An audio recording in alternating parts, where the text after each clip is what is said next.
I first met Iris when a friend who is a appraiser said, I've just met a woman with the most remarkable collection of couture costume jewelry.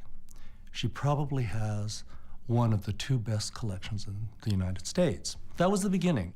I was working at FIT at the time, and she was one of the great lenders to our exhibitions at FIT, the Fashion Institute of Technology. So we became friends, and I saw her socially, and even after we started the Met, there was occasion to borrow from her. We had a show that was planned, and at the very last minute, there was something that happened that it couldn't be, we couldn't proceed, and it was very late. It was in the early summer.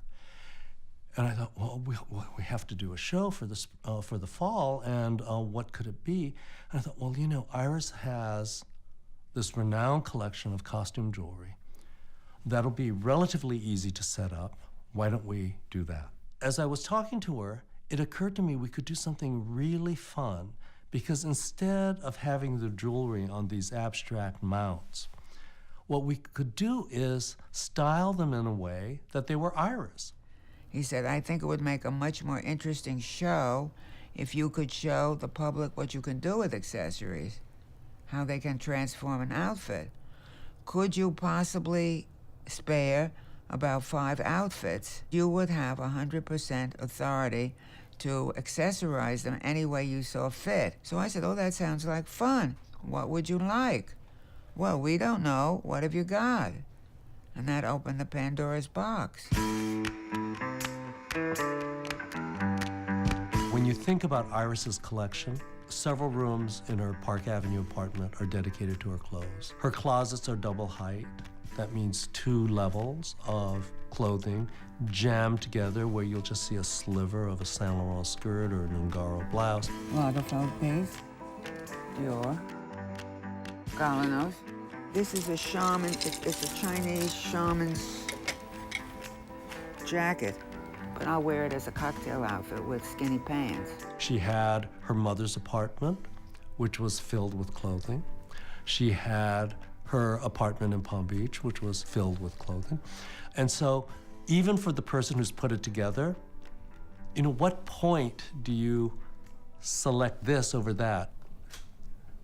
We knew that this was going to be a show that looked like nothing else we had ever done. They were very much afraid because they had never done a one-woman show, ever.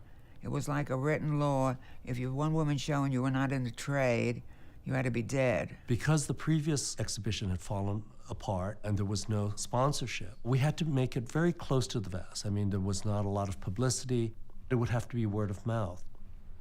We didn't expect that would be quite the phenomenon that it was.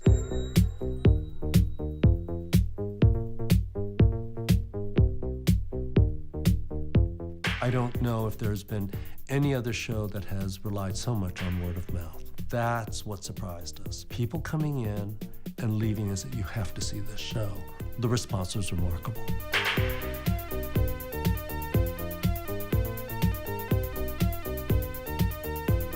I went back numerous times. It was absolutely fascinating. And then I'd overhear people, the comments people made. On a rare occasion, I would comment on their comments. He'd tell me that people would say, you know, well, who is she? And they'd say, oh, I don't know, she's dead. So I told him, the next time you hear that, tap the lady on the shoulder and say, my auntie is very much alive. She's just walking around to save funeral expenses. New York, New York, New York. Rock, shake to the beat. Rock, shake in the streets. New York, New York, New York. These are mostly from Tibet. They weigh a ton. I wear them only when I'm assured that I can go home in about half an hour. Well, that's supposed to be me. Atop this ostrich. The jacket is made of barnyard feathers. I think it was in American Vogue that I saw the first thing about Iris. I think for her also, the exhibition at the Met was a very big change in her life. And I'm an octogenarian starlet. I think that's fun. See happy people dancing to the funky New York beat. I began to be, in a small way, a public person. I mean, I was always known in the trade in my interior design, and called upon for quotes and written about, but I mean, not to the degree that, I mean, this was an avalanche.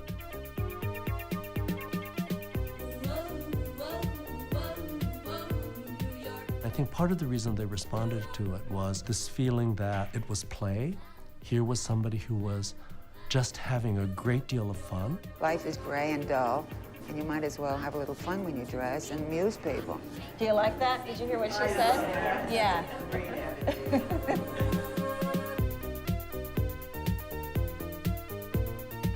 The show changed a lot as it moved.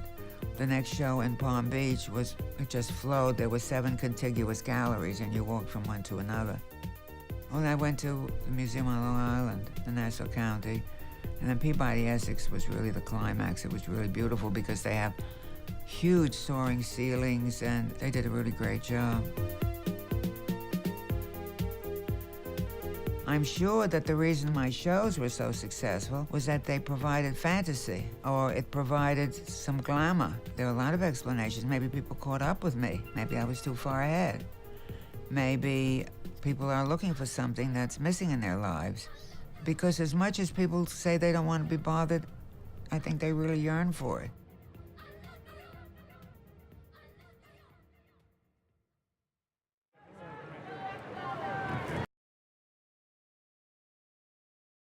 Mrs. Lohman, the original, said, "You're not pretty, and you'll never be pretty, but it doesn't matter. You have style." Iris APFEL. Over 75 years of influence in fashion, interior design.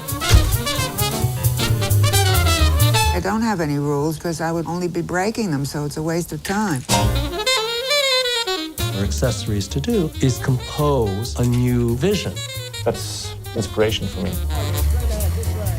You're killing it. You look so good tonight. I don't know if there's been any other show that has relied so much on word of mouth. An octogenarian starlet. I think that's fun. Their fabric company had done a lot of work for administrations in the White House.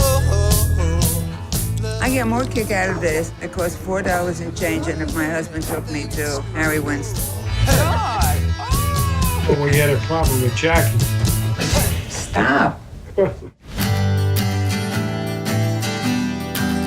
I want to do more things in this life with my job. So I couldn't do any better. Oh, I like being active. I like being in the world and of the world. You might as well have a little fun when you dress and amuse people.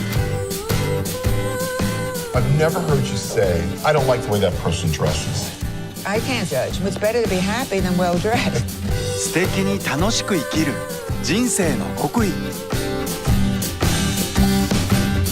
アイリス・アプフェル94歳のニューヨーカー。